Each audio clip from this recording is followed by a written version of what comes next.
In today's video, I'm going to teach you how to build a Reset Filters button in Tableau. This handy feature can greatly enhance the user experience by allowing viewers to easily revert any filters applied and return to the original data view. Let's dive right in and get started with the process.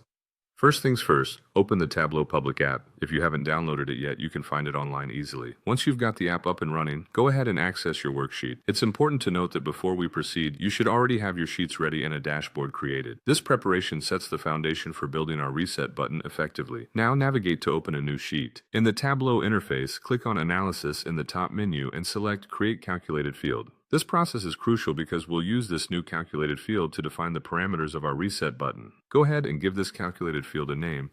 Something intuitive like reset filter works well, and type in your query, then click OK. Next, you'll want to drag this newly created field to text. This step essentially places the reset logic where it can be visually represented on your dashboard.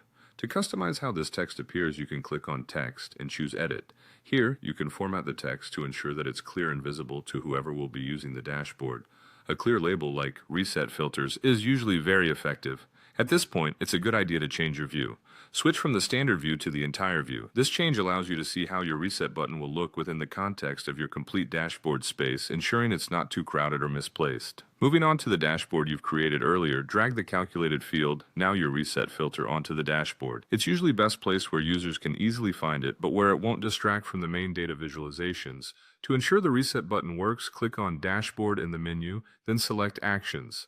Here, add an action by clicking on Add Action and choosing Filter. You'll need to give this action a distinct name such as Reset. In the Source Sheet section, select the Reset option. Set the Run action on to Select so that when the user clicks on the Reset button, the filters are cleared. In the Target Sheet section, select all except your Reset Filter sheet. This choice ensures that every applicable sheet responds to the Reset action. Finally, click on Selected Fields and make sure to type in all the filters that you want to reset. Once that's done, click OK to save all your settings. Now it's time to give it a test. Apply some filters to your data and click on your newly minted reset button to see everything revert to its default state. Congratulations! What you've just done enhances the interactivity and user friendliness of your Tableau dashboard significantly.